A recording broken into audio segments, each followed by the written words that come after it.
Here, how long should I wait to get a low budget used car? It depends on the time frame that you're looking at. If you need to buy a car within the next year, I would buy one in December of this year. I don't think we're going to have any kind of massive crash or anything like that. I think it's still going to just slowly trend down, down, down, down, down. But then you're going to get a pop again at the in the end of January next year and in February, because dealers will be loading up for tax time again. So of this year, the best time to be able to buy is going to be very end of the year, December, right around Christmas time, and then pop again, and then we'll probably keep the downtrend depending on the economic situation. If we have some big economic crash, if we've got some big thing that goes on the rest of the year, but if things just keep going the way that they're going right now, December is going to be the best time this year to buy, and then we should see another pop again for tax time next year, and then hopefully towards the end of next year is going to be the absolute best time, because I feel like economic situation is going to not be very good next year, and that's my opinion. But this year, December, best time of year. Are trade-in values going down? Yes, they are actually getting hammered right now. Oh, actually, I talked to some franchise general manager too, and they said like the book values of these vehicles went down like 20% like overnight, and it was crazy going from one week to the next week, and how much of the actual trading values went down just that quickly. But because these banks know, right, they're not wanting to loan this money, and the values at on the wholesale level at these auctions have gone down so quickly. So just over the last 3 weeks, we have seen that and Ray and Zach just pulled this up, and it was Cox Automotive data, that in the last 3 weeks, wholesale values have gone down 1% each week, and that's crazy. It might not seem like much. 3% over 3 weeks overall is not big, but that's a massive drop if it keeps going that way.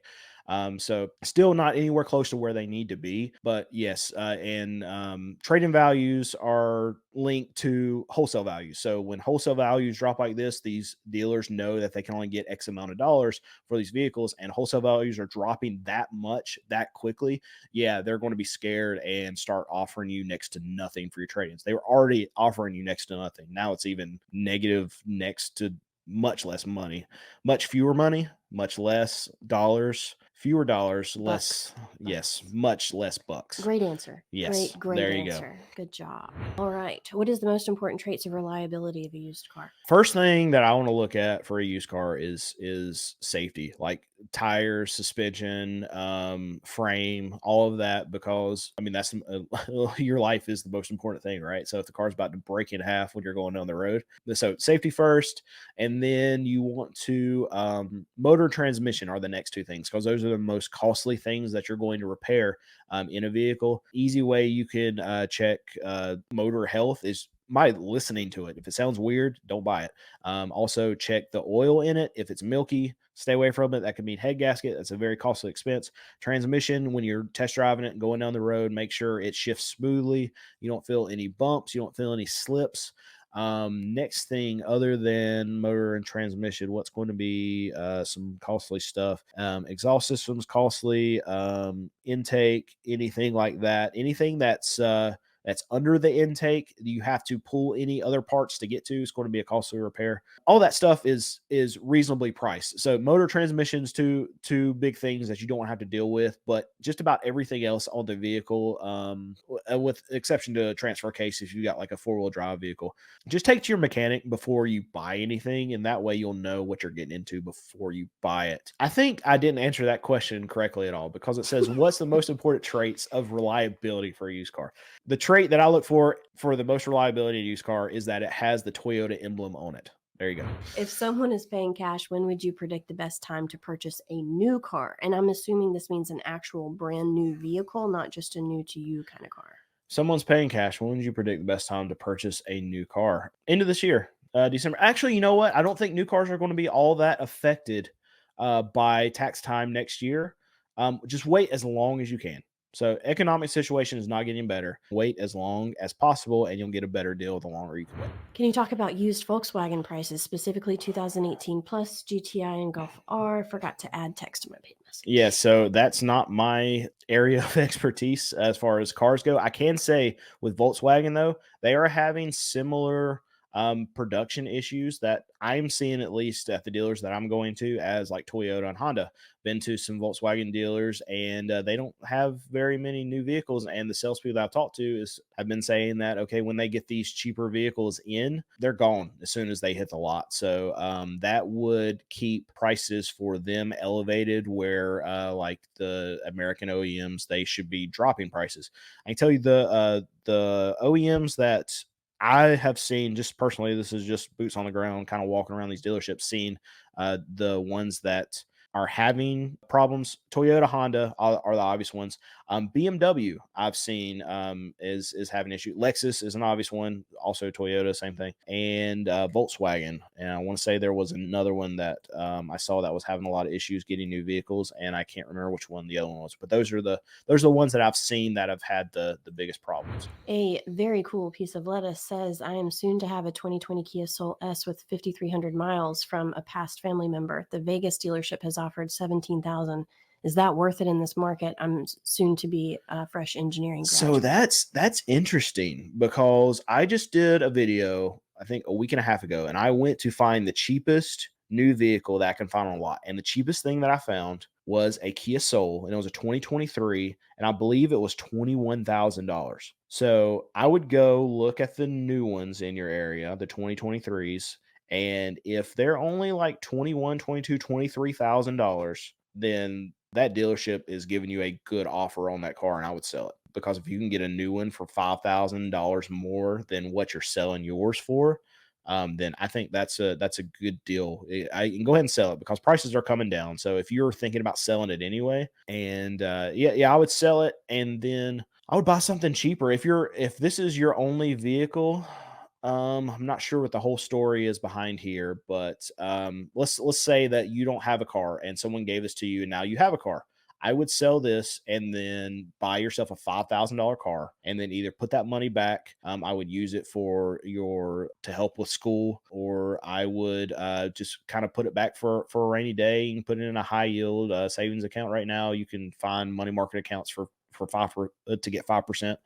And then just let that money ride while you're going through school, and then you'll have some extra money left over to buy you an upgraded vehicle after you're done with school, and you can start your life off very well financially. So that's my opinion. That's what I would do. I'd sell it and then buy something cheaper if you don't have another vehicle. How can we tell a car that has been in a flood? Started late. You may have already spoke on this. So, But no, I haven't talked about this. I've talked about it in a video before, and sometimes when I go to auctions, I'll point out some things in the video that you can tell. First thing is look at a Carfax, make sure there's no title brands that say flood vehicle. But typically, people who are trying to resell their cars, they're not going to report that because it takes down the value of the car.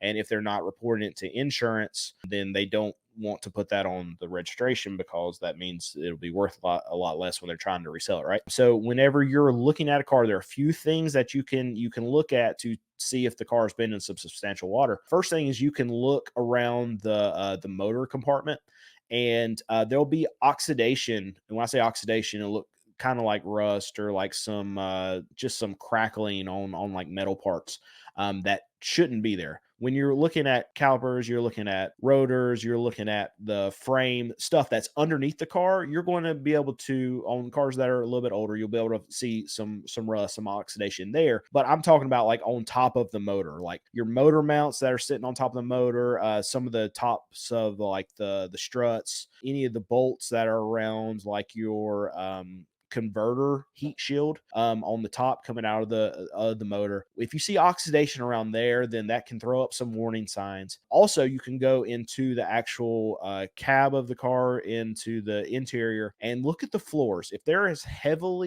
if it's heavily stained on the inside on the floorboards, then that could mean that there's been some substantial water in there. Another thing too is it's very hard to get water if it's been recently in a flood. I know we've had floods in the last year, a lot in Florida. Now we've had hurricane hit again too, so you might see some flood vehicles pop up again. But it's very difficult to drain all the water out of the door panels of a vehicle without drilling a bunch of holes. So you can actually, sometimes we can get into a car and shake the door panel and you can hear water actually inside of the car. So that's going to be a car that's just recently been in some water. But other than that, there's going to be moisture that just hangs around in the vehicle. So on a hot day, if the car has been shut up, you can see like actual condensation build up on the inside of the vehicle.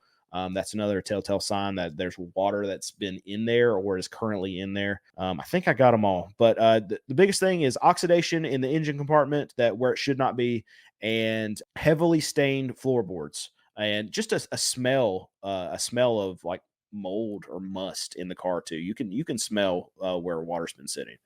Several people said, pull up the carpet if you can. Yeah, look in the trunk, under the it's a seats. lot of times it's tough. Oh, trunk. Yeah. Trunk's a good point. So, in the trunk, pull up the spare, pull up the mat in the back where your trunk is, and a lot of times you can see staining where water has been, or water is still actually in there because a lot of people don't drain the water that doesn't come out of the trunk. So that's another good point. Yeah.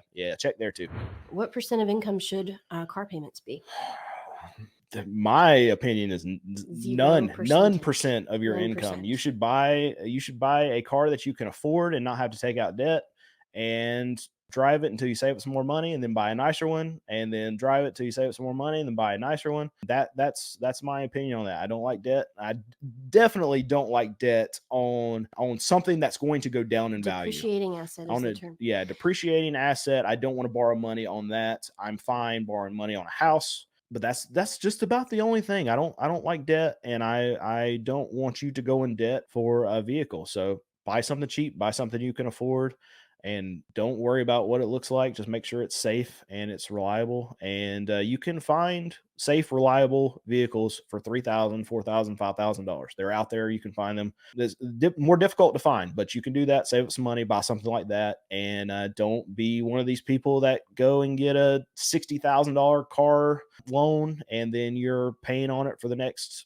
7 years. So If you need to calculate it for your income to make sure you're budgeting, then in my opinion, the car is a really great place to not have a debt that you have to pay, because you can be paying off whatever else it is in that budget. If it's debt or, working out whatever you need to get that budget balanced better. And there can be situations where it makes sense to have debt, but that's when there's some kind of a return. And in the past couple of years, it's been this bizarre situation where vehicles were appreciating assets. That was temporary and was always going to be. it's the only time a vehicle's ever been an asset. This is not, it is, Or a lease has been a good idea. That's the that only is time in over. history. That is over. Values are going down. So I mean, you can see that some prices aren't going down at the car lots, but if you're selling personally, that's gonna be Actually, going down retail too. numbers, if I'm not mistaken, just started to turn down now. But they're not Yeah. going up. No longer an appreciating asset. Very soon, if not already, a depreciating asset. So that means you're paying interest to borrow money for something that's value is going down, and that's not financially. It doesn't financially make sense. Nope. There you go.